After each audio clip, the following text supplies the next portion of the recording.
In my soul, hold me close, hold me near. And if I had not been obedient and come to her and said something, she had fully intended to take her life the next day.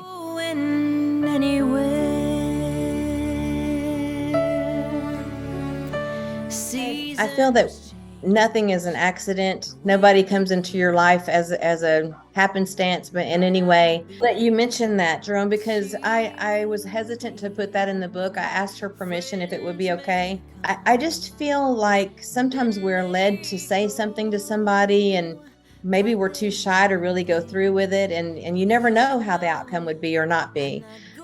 This particular person, I was at an event in Nashville that night. I didn't even know why I was there. I was just there out of obligation because a friend was helping put this on.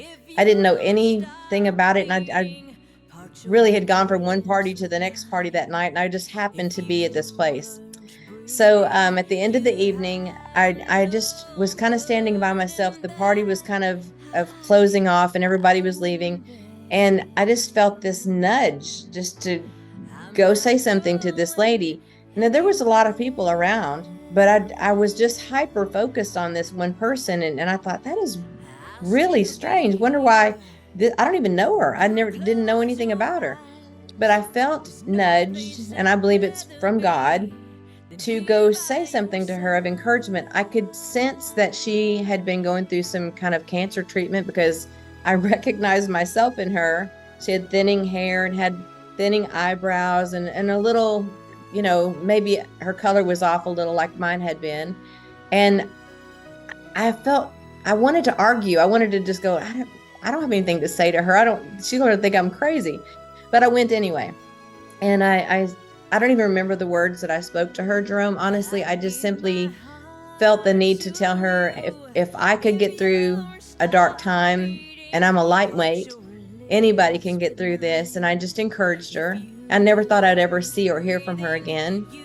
And lo and behold, she was the one that was being benefited that night at this event.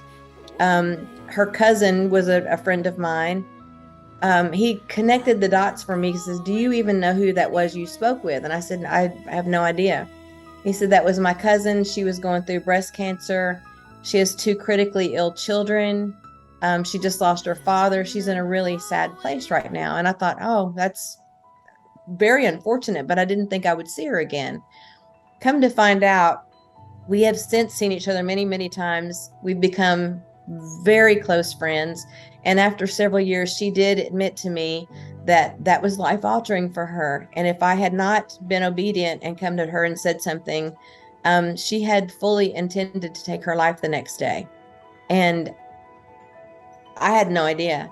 I had no idea. And I didn't even know what to do with that information, because it's very overwhelming to think, wow, something you might have said or not have said could change the trajectory of somebody's life in that way. But it's bonded us in a very unique way, and she just is very thankful, and I'm very thankful, but overwhelmed with that. It's quite a responsibility. As human beings, we need to be very mindful with what our words say and what they mean to people, or lack thereof our words, for that matter. I wonder how that would have turned out if I hadn't felt the nudge and obeyed that nudging. It is so important, especially with the times that we're in right now. It's so easy to get discouraged and so hurt, and people are ugly on social media. And it's so important to use your words kindly to people. You don't know what the other person's going through, and it's important to give away your smile. If you're standing in line at a grocery store, it costs you nothing to smile at the guy next to you or let them go in front of you. It costs you nothing, but it might be everything to that person. And that's really important for us to rethink that. And last year alone, in 2021, over 100,000 people died from suicide. 17.7% were teens. I'm David Milburn here at Just My Memphis, and I'm a local high school athlete. This month in September, we would like to highlight, recognize, and remember those who took their lives. If you have any stories to highlight, recognize, and remember anyone, please message us at the link down below.